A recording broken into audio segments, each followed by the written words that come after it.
That's how you know you have a good group of friends. So you can't hear it, but in the vehicle they're going, he's going to hit his head. He's going to hit his head. Oh, instead of telling him to watch his head, they're just calling it play-by-play from the vehicle. Oh, I won't say that I cried multiple times back in the back watching that over and over again. Oh, and partly we have a funny story of some friends in high school that when they were in early college, just gotten married right after college. They were in a bit of an argument, the husband and wife were, and as they're walking to go into their garage, they had pushed the button, but it hadn't made it all the way up, and the wife walks right into the garage. So now you're mad and fighting with one another, and then you walk face into the front of the garage. So, yeah. But that's how you know you got good friends, right? They're going to let you bang your head on the garage and video it, and then die laughing in the vehicle when you're outside there. So, all right, great to see you this morning. Welcome to Cedar Point Church, where we want you to know that you matter. No matter who you are, no matter where you've been, no matter what you've done, jumping in on the garage door, you matter to God. And because you matter to God, you matter to us. And we love the chance we get to walk into this place and to connect with one another and to connect with God. We had a phenomenal prayer time this morning, just laying prayers before the Lord and sharing things, praying attributes back to Him.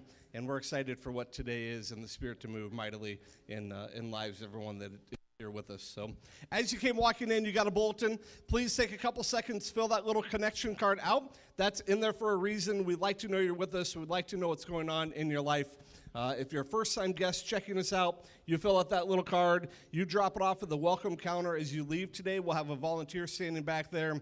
They'll collect it from you. They can answer any questions you might have. And then they send you with a little gift that just says, hey, thanks for checking us out this morning.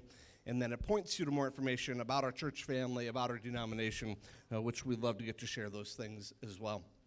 Then announcements here. So for our youth, as summer is wrapping up, we've got a number of things going on for our youth. So our first one is for our high school students. So if you're heading into 9th grade through 12th grade, we'd love to have you come and join us out at Don and Amy Fisher's house. They're graciously hosting us out there.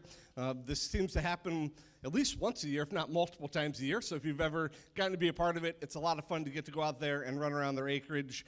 We'll do a bonfire. They'll do a little hike. We'll have some games and some food and just enjoy some time together. So Saturday, August 5th, we'll start at 7 o'clock out there. If you have questions or need to know a little bit more about where that's at, Wilson, we can help you get directions so you don't end up in Minnesota as you try and find it. Oh. Oh, all right. Then our next one, our middle school youth. We've got a pond night coming up for you, and it's going to be hosted by the Siemens family, and we are super excited about that. This is something that a year ago we tried to get put together, and it just never happened, and then talked about it in May, and then Kim was smart enough to go, hey, let's pick a date and put it on the calendar so that we know this is going to happen. So Wednesday, August 9th, we're going to go out there from 5:45 to 7:45, and you can see we'll do some swimming, some fishing, some kayaking, play some games, have a campfire. But biggest thing is just have a chance to get together and fellowship as summer kind of wraps up here a little bit. So bring anything you need to be involved with that. If you've got questions, pull me aside and let me know. This is that weird transition for our students who are 8th graders heading into 9th grade. And so you're welcome to come to both of those, which is why I said for kids heading into 9th grade up through 12th grade, if you're an 8th grader that finished up with us and you go, you know what, I want one more chance to go and hang out with my midpoint leaders and the people I know, come and be a part of that night as well with us. But it's that weird transition time where you're at there. But set aside those dates, parents. Make sure your kids are out there and celebrating with us the end of summer there. Then, ladies, we've got a couple things going on for you.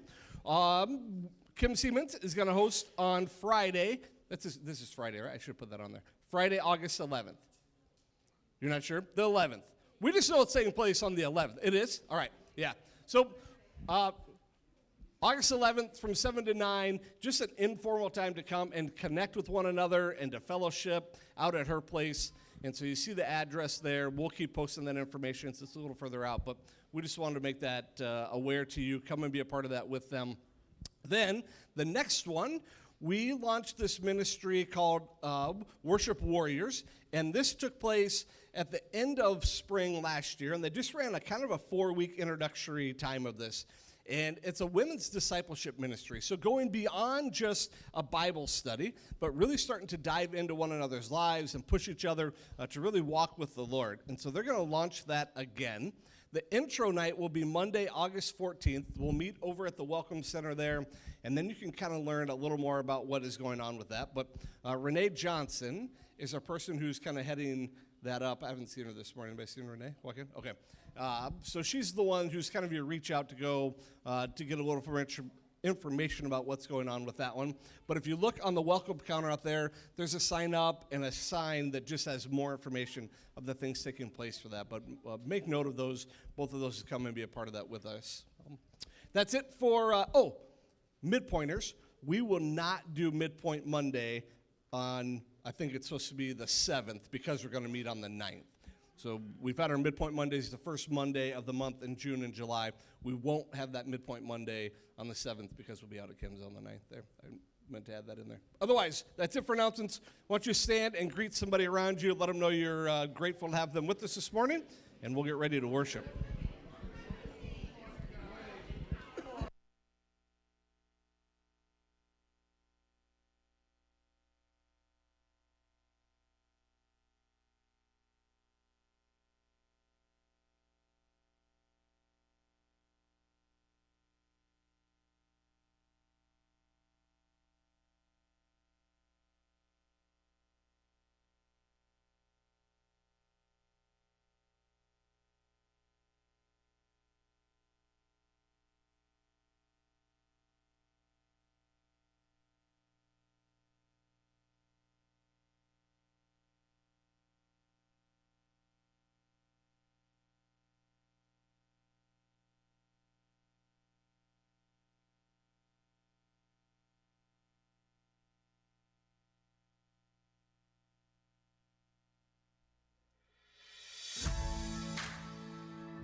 When the solid ground is falling out from underneath my feet, between the black skies and my red eyes, I can barely see.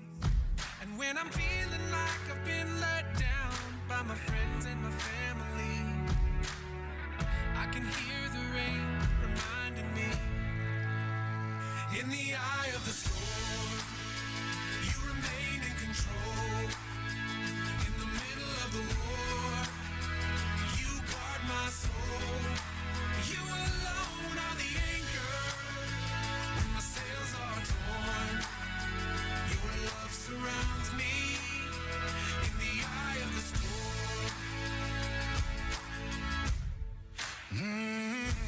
When my hopes and dreams are far from me and I'm running out of faith, I see the future I picture slowly fade away.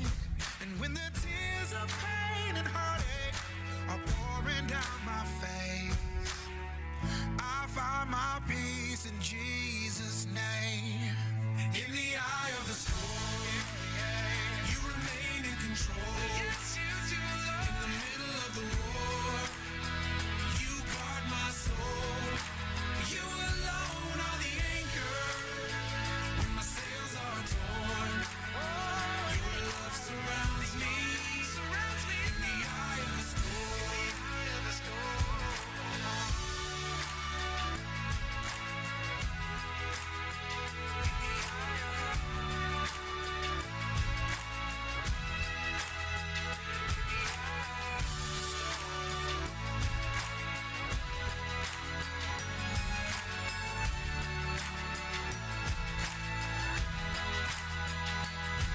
When they let me go, and I just don't know how I'm gonna make ends meet.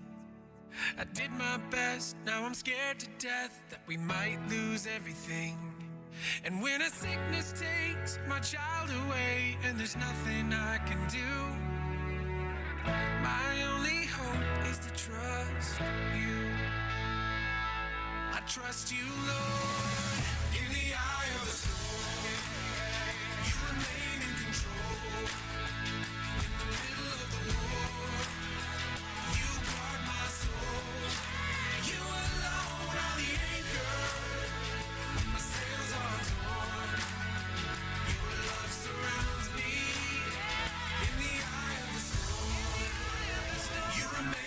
control. Yes, you do, Lord. In the middle of the war, you guard my soul.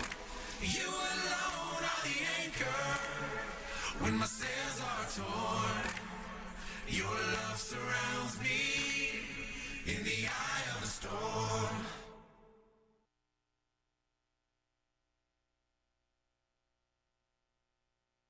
I remember how you told me that life may not be easy,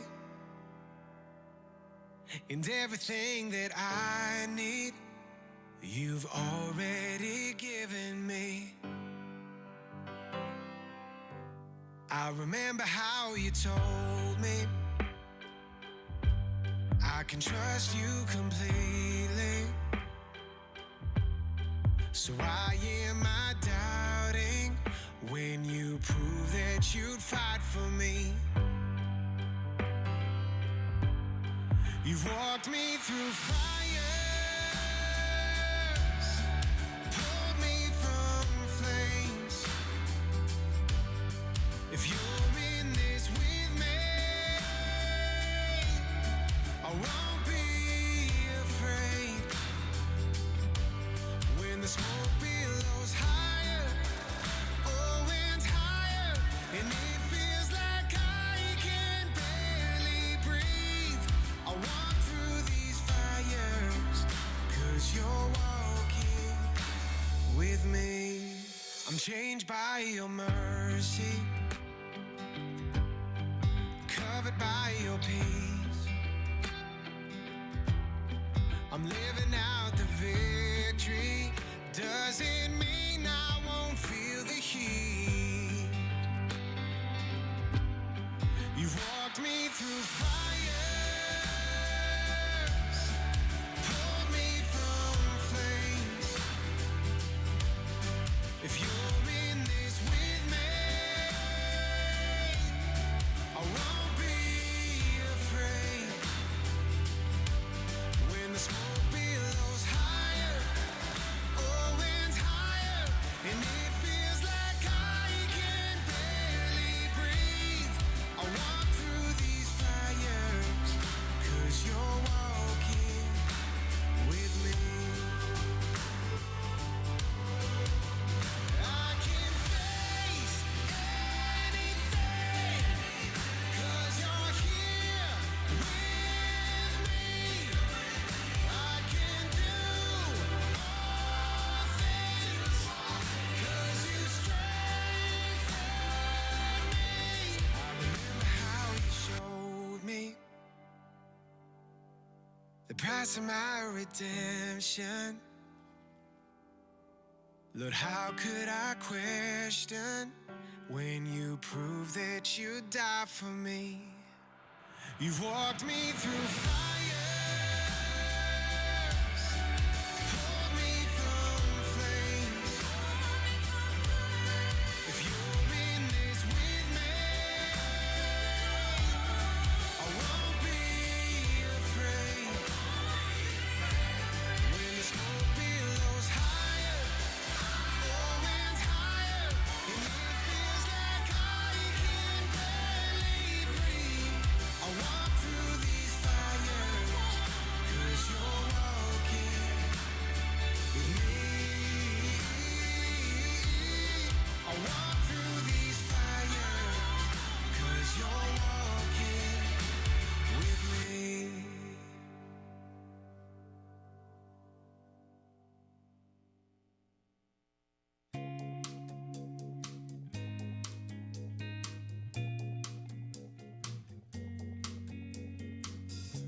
Blessed be your name in the land that is plentiful, where your streams of abundance flow. Blessed be your name. Blessed be your name when I'm found in the desert place, though I walk through the wilderness. Blessed be your name. Every blessing you pour out, I'll turn back to praise. And when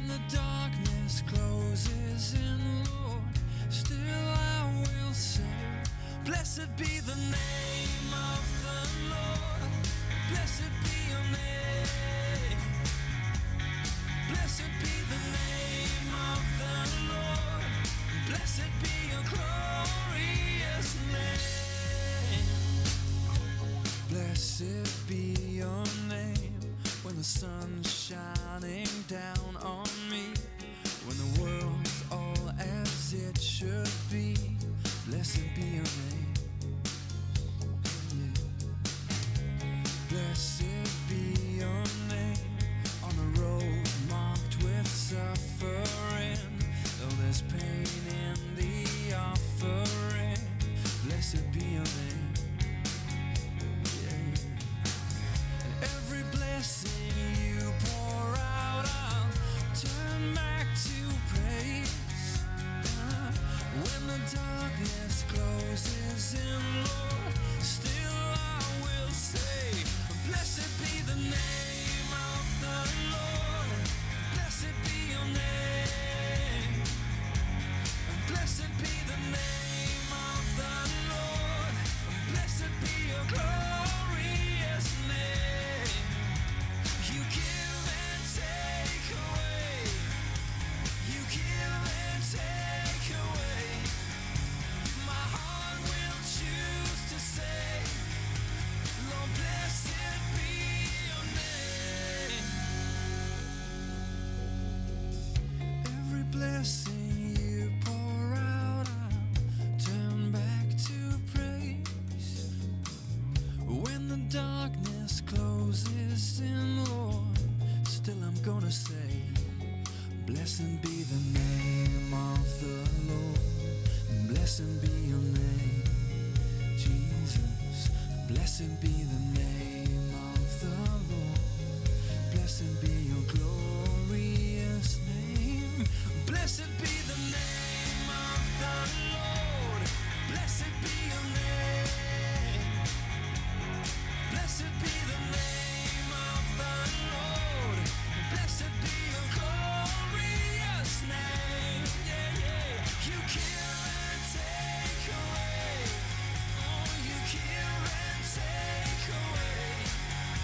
My heart will choose to say, Lord, blessed be your name. Yeah, yeah.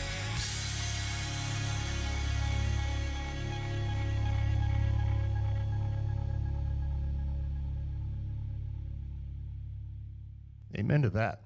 Please pray with me. Heavenly Father, we thank you for this wonderful morning that you've given us to come here to sing your praises, Lord, and to worship you.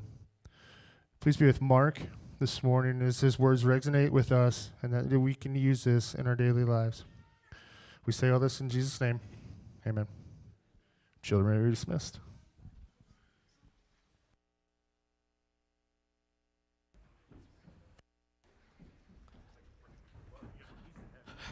Been a little while.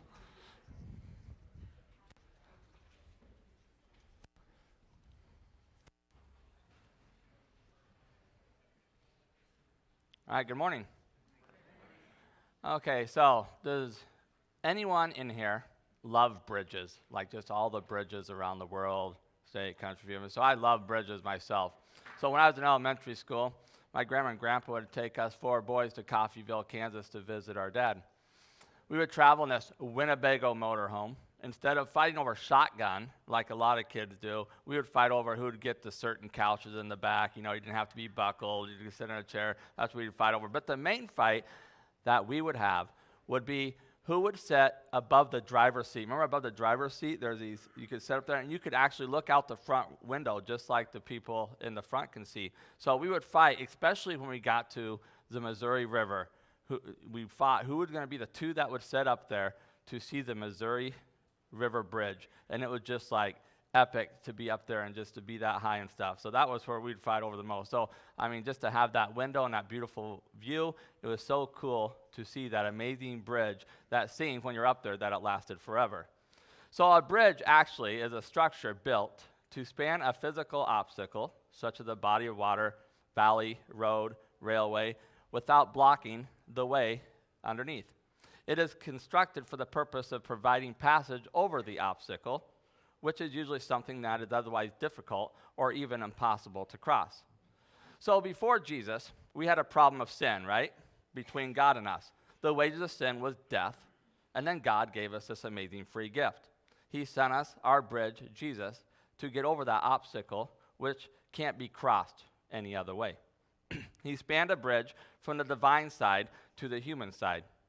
Isn't it awesome to have a bridge that will always pass inspection? Okay? I mean, this is the only bridge that brings us to God. In John 14, verse 6, Jesus answered, I am the way and the truth and the life. No one comes to the Father except through me, except through that bridge. So I thought crossing the Missouri Bridge as a kid was amazing, but that doesn't even come close to crossing the bridge of life. Okay? So, Don, if you can put the first slide up here. Okay? So, when my grandma was alive, she lived a couple miles away from this high trestle bridge near Madrid. Has anyone gone to this bridge? It's between Madrid and Woodward. Okay?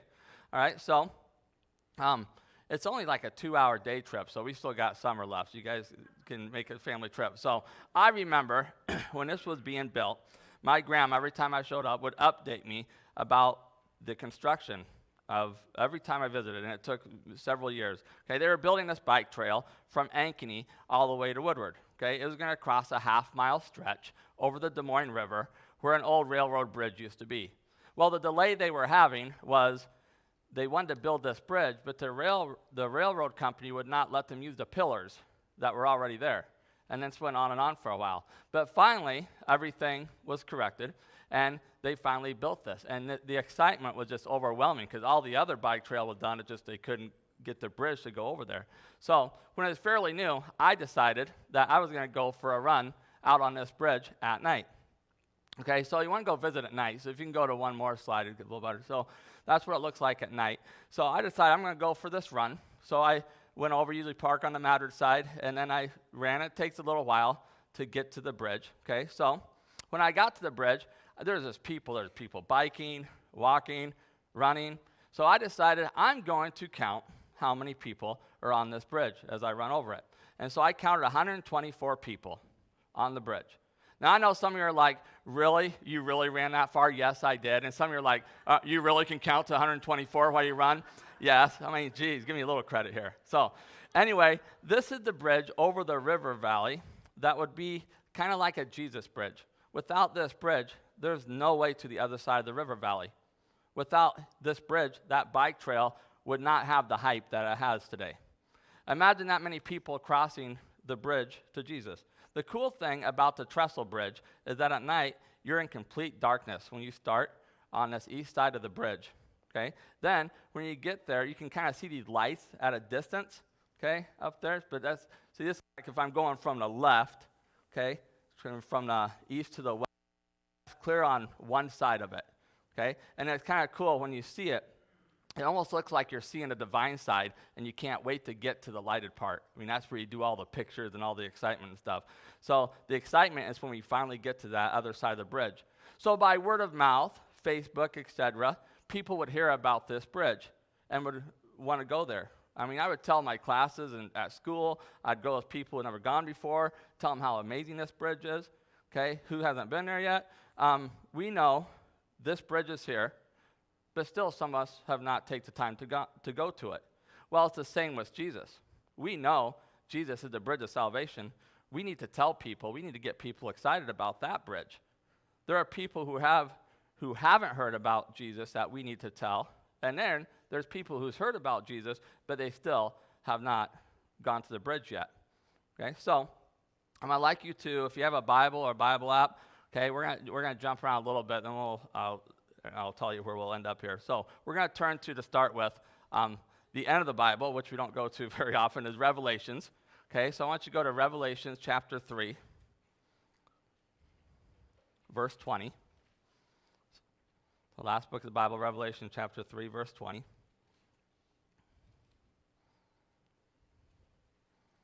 So in Revelations chapter 3, John is writing to the church in Laodicea.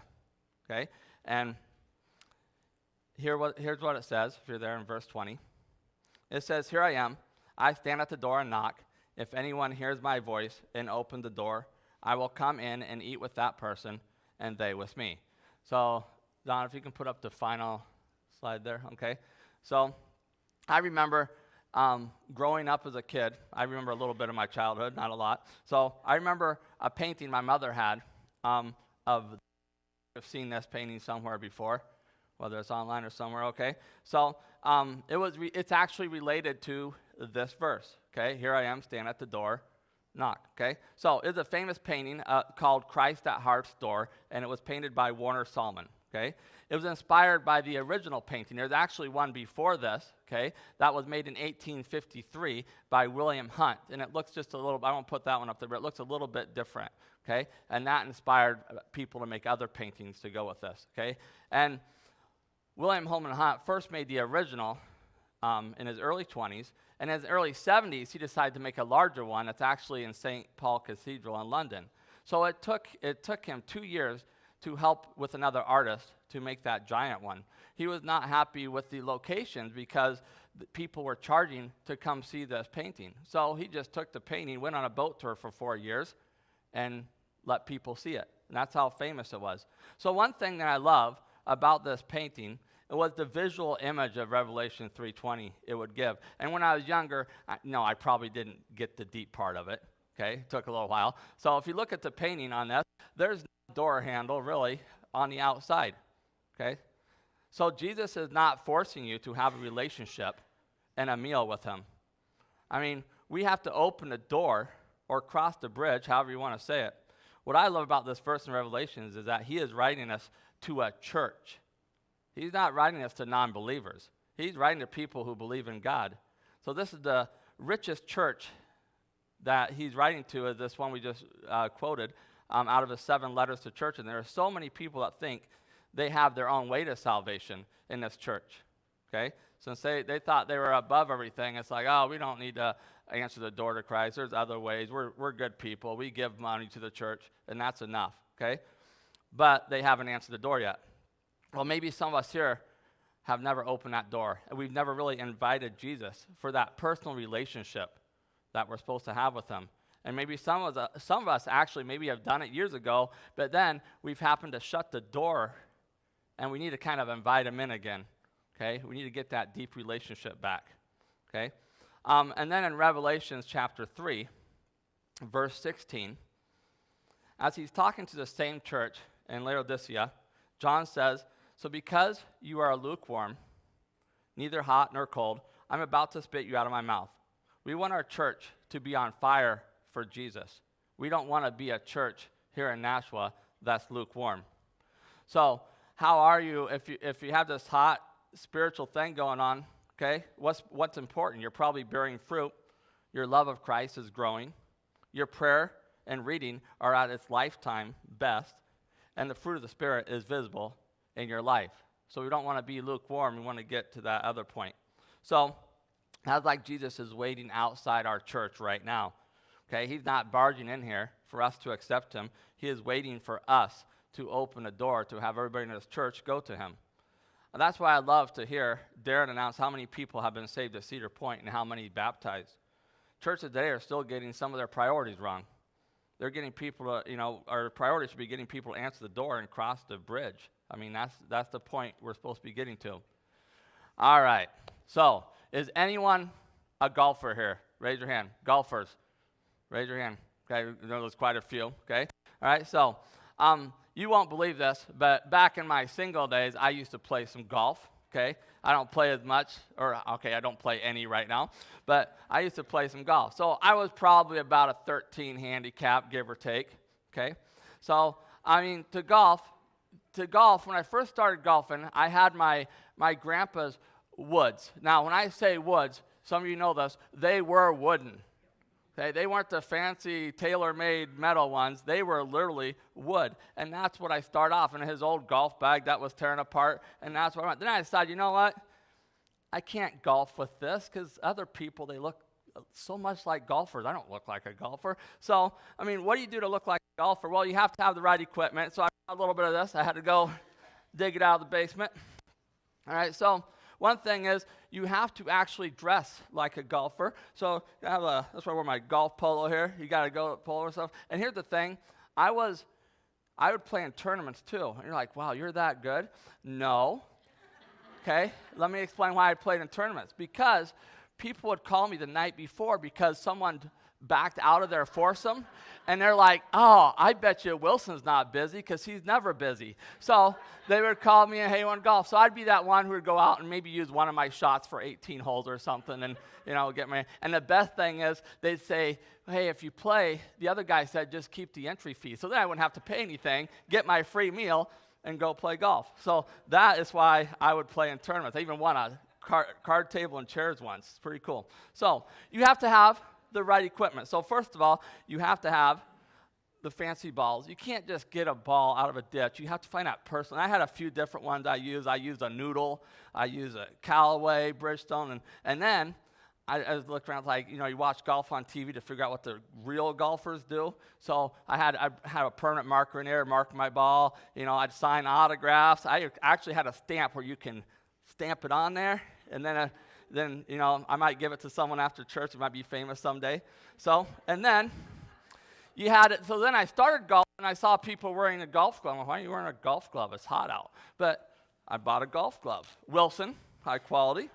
Okay, so you had to have a golf glove, really look fancy and stuff, and then a divot thingamajiggy, whatever they call these. So now, if some of you don't have this because you don't make divots or you don't even know what a divot is on a golf course. So, and that's like my highlight. If I make a divot, it's like, that is awesome because I actually hit the green from the fly. And then the first time I used this, I think I dug a hole of China trying to figure out how to use it. But, I had to have the fancy equipment, whether I knew or not what to do it. Then you had to have the top-of-the-line club. So I saw people covering their club for some reason, so I bought Cyclone. Got to be a Cyclone covers you have to have, okay? Don't glare at me, Hawkeye fans. So, Hawkeye.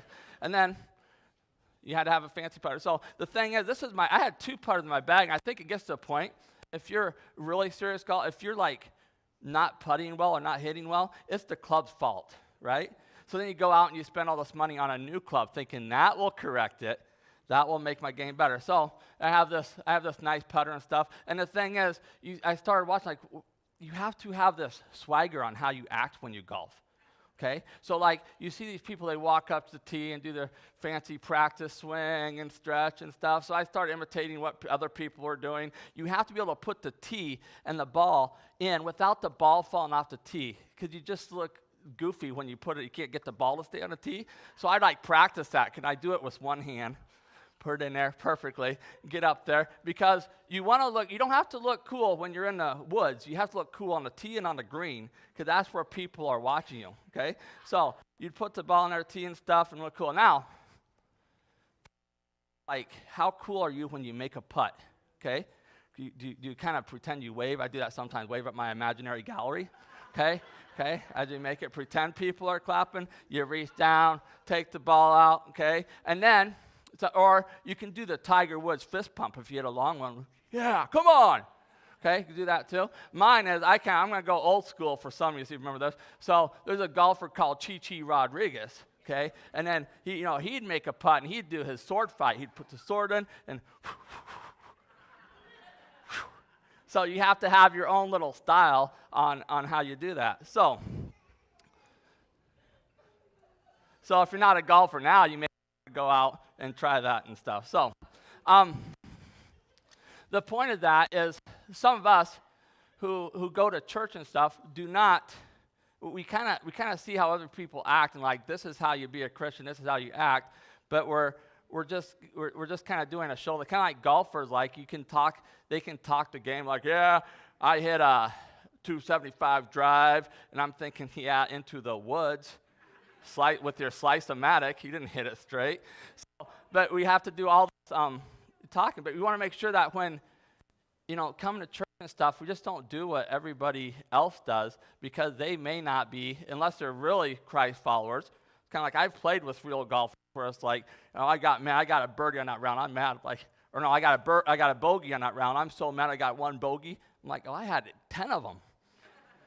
and stuff. So like, what's the big deal? So we want to make sure that if you're going to church, okay, make sure that's just not enough. Okay, we have to do more than that. We have to just not walk around like, yeah, I follow God, and yep, I believe in Jesus, and that might not be enough. It's kind of like the golfer's like, you know what? Yeah, you look like a golfer, but you're not very good.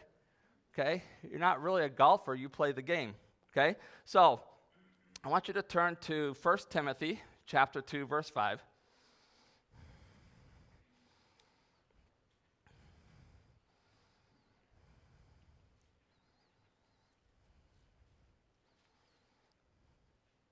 Okay, so in 1 Timothy chapter 2, verse 5, everybody get there?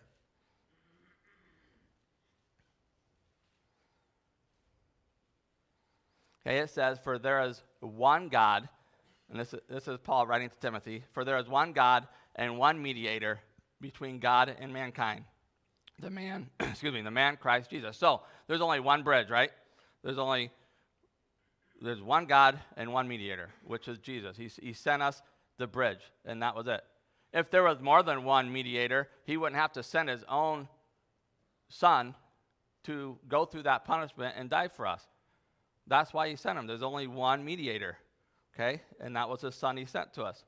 So, speaking of a good example in the Bible of someone who thought their bridge, okay, in heaven was based on their actions, someone who thought that I'm doing enough, okay? I don't need to accept Jesus as the bridge. I go to church. I pray. I'm doing enough. So there's actually a good example in the Bible. So the book of Acts is where we're going to turn.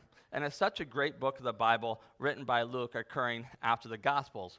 And Darren quoted a little bit from Acts last week. It is focusing on how we're supposed to be disciples to people. Okay? So I want to focus on this story today that maybe some of you know and maybe some of you don't know as well. So it takes place in Acts chapter 10. So if everybody turns to Acts chapter 10, it's right after the Gospels.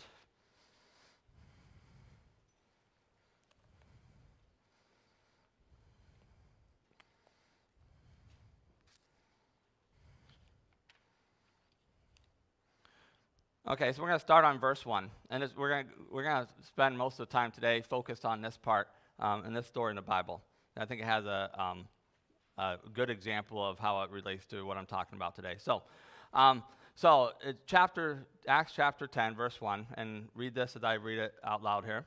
At Caesarea there was a man named Cornelius, a centurion in what was known as the Italian regiment. He and all his family were devout and God-fearing. He gave generously to those in need and prayed to God regularly. One day, at about 3 p.m, he had a vision. He distinctly saw an angel of God who came to him and said, "Cornelius." So Cornelius stared at him in fear. "What is it, Lord?" he asked. The angel answered, "Your prayers and gifts to the poor have come up as a memorial offering before God. Now, send men to Joppa to bring back a man named Simon, who is called Peter. He is staying with Simon a tanner, whose house is by the sea." When the angel who spoke to him had gone, Cornelius called 2 of his servants and a devout soldier who was one of his attendants. He told them everything that had happened and sent them to Joppa. Okay? So Cornelius, and we'll come back to this in a minute. So Cornelius was a Gentile and had become a believer in God and gave money to the poor. Sounds a pretty good thing to do, right? Okay? So, God apparently didn't think that was enough and wanted Peter to come to him. And you're probably thinking, well, why would Peter come to him? I mean, he believes in God. Why would he need to go get Peter? Okay? Well, there's a reason to go get him. So, one reason is there's no outcasts. We're cast out far enough in Jesus' world to make him shun them. And that was written by Gary Wills in a book called What Jesus Meant. Okay? So what he's saying is, it doesn't matter who you were. We say it here at this church, who you were, where you came from. Okay? There was no one far enough that Jesus would shun them. Not Roman collaborators, not lepers, not prostitutes, not the crazed, and not the possessed, and not Simon the tanner. Okay? So he would send Peter to all these people. All right, so back to verse 9. About noon the following day, as they were on their journey and approaching the city, Peter went up on the roof to pray. He became hungry and wanted something to eat, and while the meal was being prepared, he fell into a trance. Okay, now try to visualize this, because I remember when I first read this, it's confusing a little bit, okay, of what he's seeing in this vision. He saw heaven opened and something like a large sheet being let down to earth by its four corners. It contained all kinds of four-footed animals, as well as reptiles of the earth and birds of the air. Then a voice told him, "Get up, Peter, kill and eat." And Peter's like, "Surely not, Lord," Peter replied.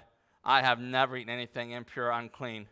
The voice spoke to him a second time, "Do not call anything impure that God has made clean." So this happened 3 times, and immediately the sheet was taken back to heaven.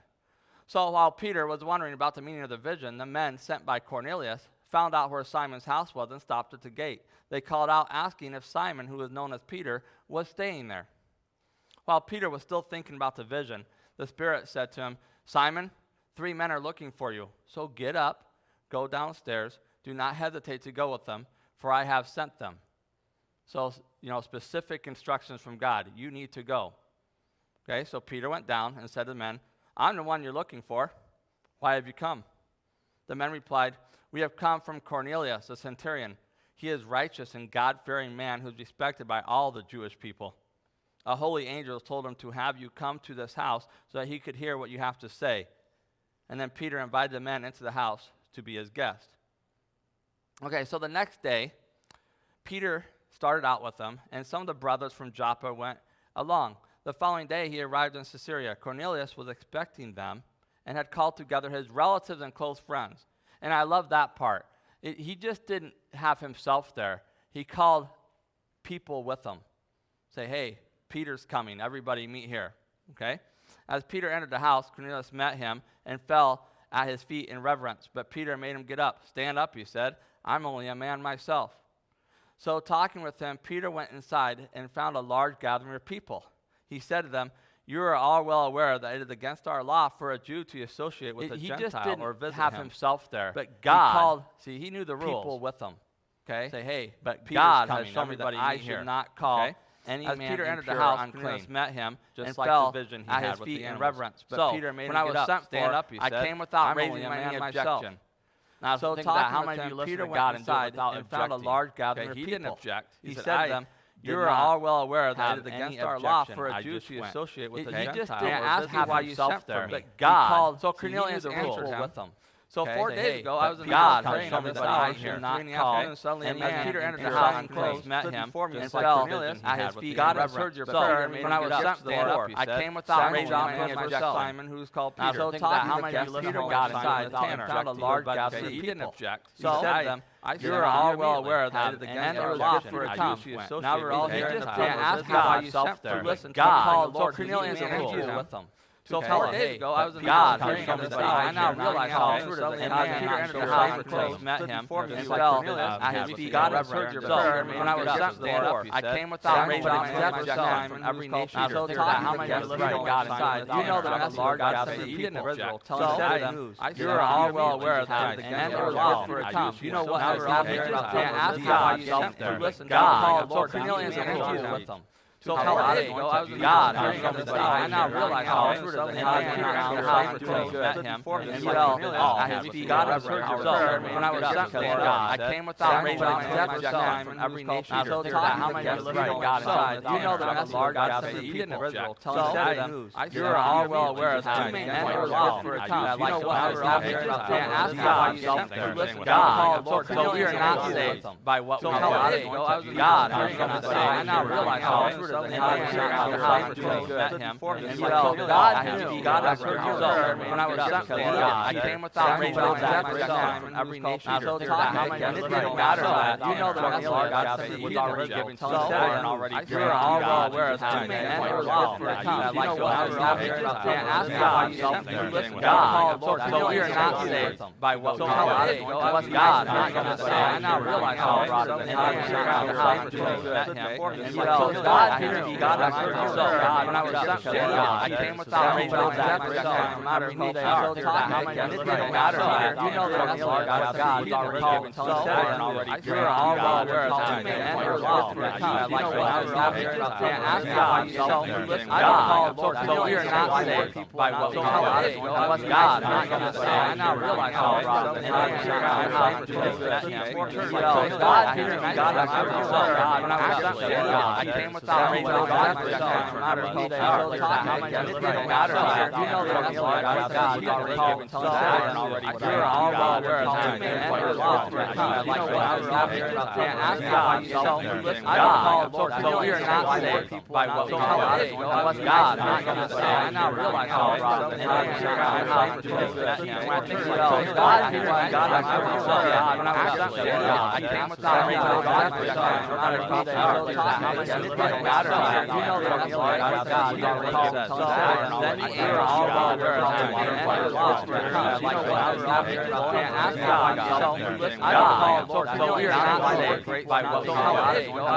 Not going to say. I now realize how wrong. And I'm sure I'm not to do that. When I think about God, hearing God, I heard you. God, when I was sent to God, I came without Rachel and Zachary, no matter who they are. How many it doesn't matter here. You know that I'm the Lord God. He's already called so then you're all well aware of that. And you're lost in your time. You know what I was having and ask me how you self-listen. I don't call Lord. So we are not saved by what we call God. Not going to say. I now realize how wrong. And I'm sure I'm not to do that. When I think about God, hearing God, I heard you. God, when I was sent to God, I came without Rachel and Zachary, no matter who they are. How many it doesn't matter here. You know that I'm the Lord God. He's already called so then you're all well aware of that. And you're lost in your time. You know what I was having and ask me how you self-listen. I don't call Lord. So we are not saved by what we call God. Not going to say. I now realize how wrong. And I'm sure I'm not to do that. When I think about God, hearing God, I heard you. God, when I was sent to God, I came without Rachel and Zachary, no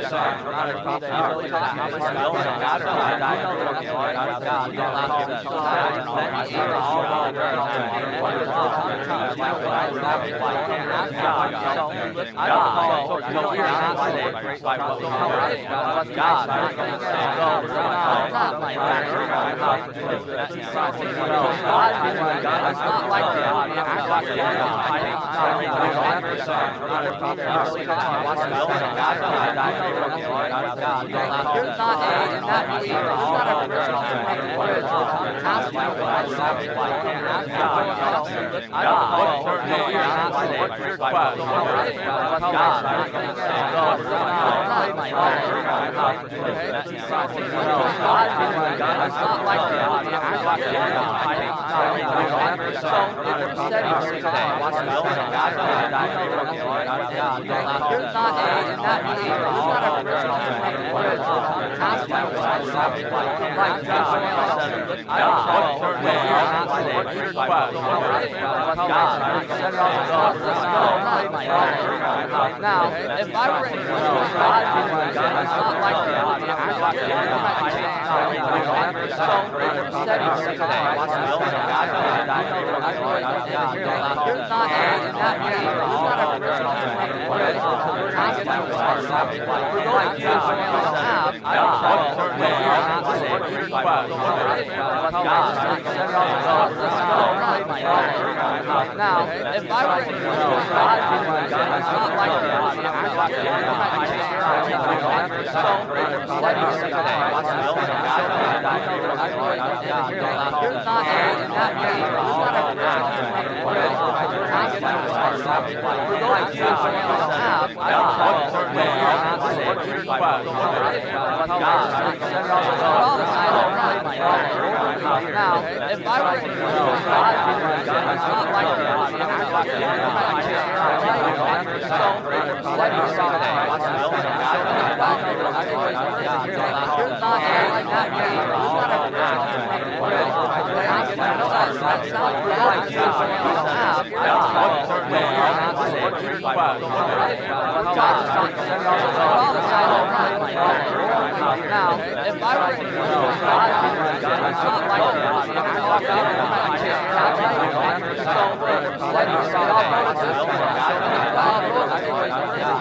There's not A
I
I got